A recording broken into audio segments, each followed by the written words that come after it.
Hi, this is David again, and today I believe is the 21st of September in 2011. And I just kind of wanted to go through, I will post close to this video, my resume. Now why am I doing that? You know, am I trying to act important? Am I trying to act more educated than everybody else? Am I trying to gloat? Yes. No, it's a no. No, let me tell you what my motivation is. I have 14 children, and who knows, 6 or 7 ex-wives, and a lot of people that just are extremely critical of me. And the reason that I'm making this video is just because you have education doesn't mean you can not be an asshole too. Those two things can happen all the time. But I want the videos to be people making up their own minds. People making, I can have my say of my side of the story. They can have their say of their side of the story. My Facebook is open. It's public. They can put all the comments on it. They can go on Facebook and put out Facebook like this and make their own videos. I graduated from high school at Nordhoff High School in Ojai, California. And again, the reason that I'm making this tape is I think that the people who are critical of certain ideas and certain ways of living, etc., I found all the time that people who don't value education or have education are the ones that are the most critical. So let me go through my educational and experience background, and then you can decide if all of these people who have GEDs and other degrees of success have the right to be looking down on me and saying, gee, you know, this guy, he's nothing. So I graduated in 1966 at Nordhoff High School, and I went off to Brigham Young University, I believe in 1967. And there I was in social work. I chose my field very quickly, and the activities that I was involved in with the BYU is the ballroom dance team. I wasn't #1 group on the ballroom dance team. I don't want anyone to say, gee, you know, he's saying that he danced all over the world. I didn't. I danced all over my partner's feet. And I was second string, that if somebody was sick or whatever, I could step in. But I was an official member of the ballroom dance team and practiced with them and traveled with them, etc. And I taught Latin American dance at BYU, samba, rumba, cha-cha, merengue, paso robles, all the South American dances, Latin American dances. And I also taught social dance, which was swing and waltz and quick step. So BYU hired me for about a year, maybe a year and a half at the most, in my sophomore, junior year to teach dance. And I had 5 sections, 7 sections a week that I taught. And I had up to 80 to 100 kids in each one of those sections. And I taught them a dance. And I also exhibition danced at the dance labs, they called them, where all the dance people got together. They were taking dance, and we would dance on the stage and show them how good they might be able to be someday. And I did some exhibition dancing in Salt Lake City with my partner Betty. I met my wife Janice. She was on the ballroom dance team, and she was the girl that the teacher used to teach ballroom dance. So she was an extremely good dancer and cute, blue-eyed blonde, and nice, conservative girl. And I met her. We started dating there, and finally got married there while I was still a student at BYU.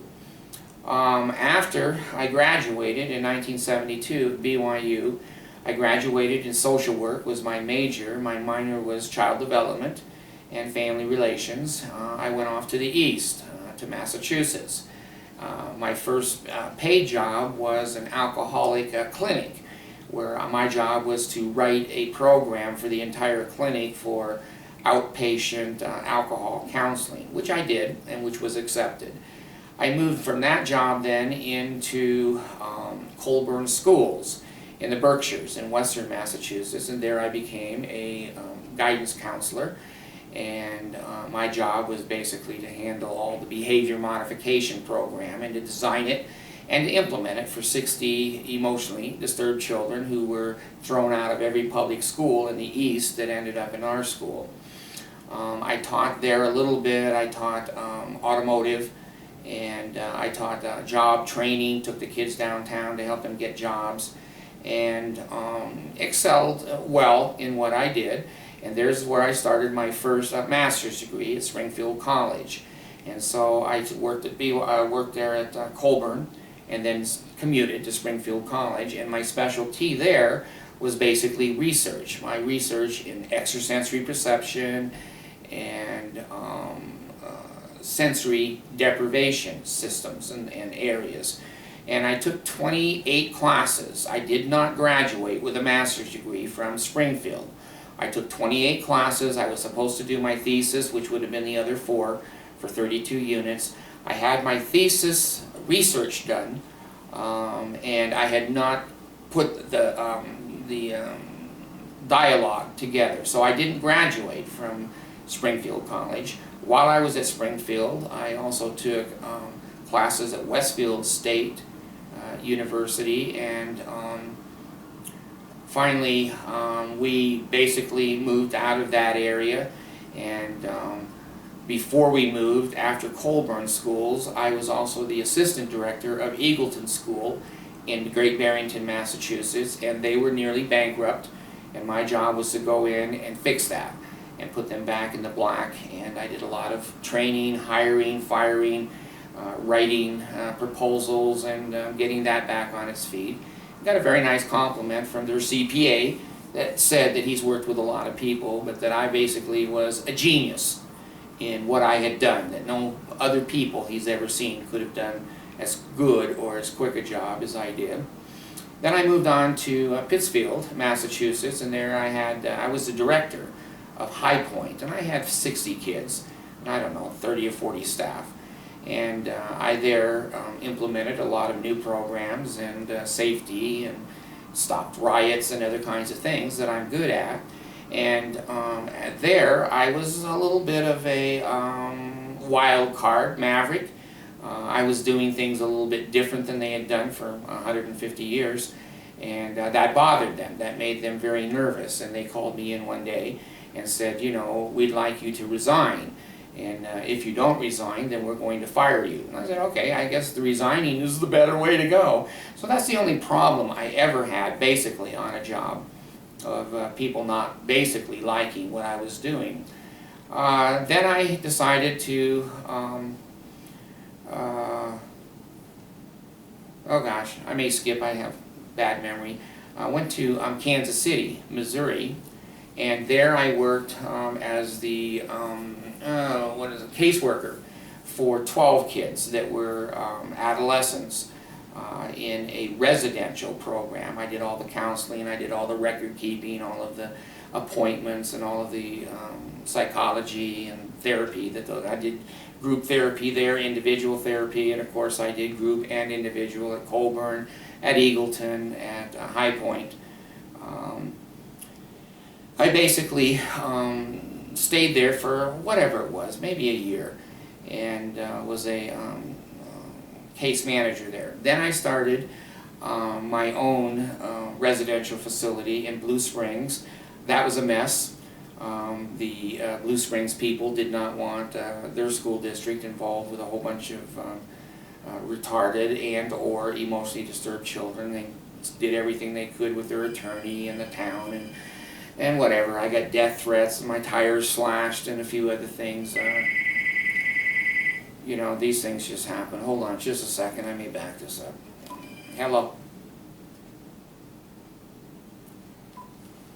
Anyway, I had 2 houses that were open, and I had kids in one already, and then we just folded. We just went out of business because of the town, and we weren't really wanted there, not in my backyard. Then I decided to go on, I could be skipping spots here, to Oklahoma. I went to Veneta, Oklahoma, And there I worked in a DUI program where people were in jail in the mental institution that had driving under the influence charges. I was a main counselor there. I did individual counseling, I did group therapy, and I also taught the whole group 3 or 4 times a week on different subjects.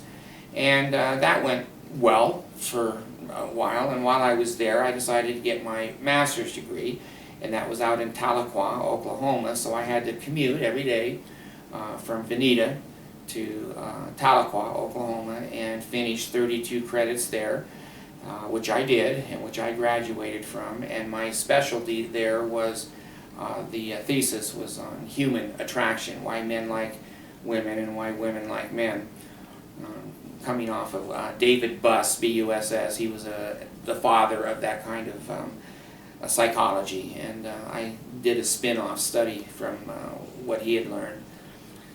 So I graduated there, and then my next education, as I remember, I got accepted into Ventura Law School, and I was there for about a year, and I was doing well in law school, and I liked law school. The reason that I left law school was that I found very quickly it doesn't matter if you're right or you're wrong. It's what the jury thinks, it's what the judge thinks, and the law is not the law. It is how it's interpreted and how it's enforced. And when I found those things out, I realized I was in a can of worms, that you could put the best presentation on and your client was innocent, but the jury may say, no, he's guilty. And I really didn't want to be involved in that kind of a system. I kept a lot of the law information and I used it over a lifetime. So I just wanted to put down on the video, I've certainly worked, I'm a journeyman glazer, glass work. I worked on the high-rise buildings in Los Angeles. I was a bus driver in 3 or 4 different school districts, and of course never had an accident or problem. I've driven for Meals on Wheels, and I have also owned my own glass company in Provo, Utah, my senior year, I believe, in BYU. And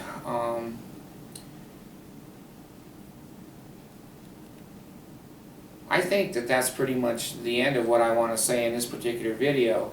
But when you've got 60 years or 50 years of experience in the workforce as a professional, not as a plumber or a drywall man, and your decisions are not life and death, but there's certainly prison or no prison, there's certainly supervising other human beings and professional people that have master's degrees and BS degrees, so you have to acquire a certain amount of respect and a certain amount of getting it done, knowing how to get certain things done, handling difficult situations, riots, fights, staff conflict, and regulation, state regulation, federal regulation, child services.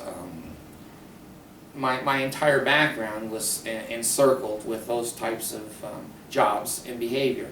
So those that are criticizing me and those that don't think I have any experience or any education, let them put a video up. I will go ahead and post my resume close to this video so people can see where I worked and what the time frame was. And I'm not afraid of the truth. Never have been. Never have been. I wonder if these people that are making such criticism of me and my life, if they're willing to go on camera, tell the good, tell the bad about who they are. What you see with David is what you get. Thank you very much.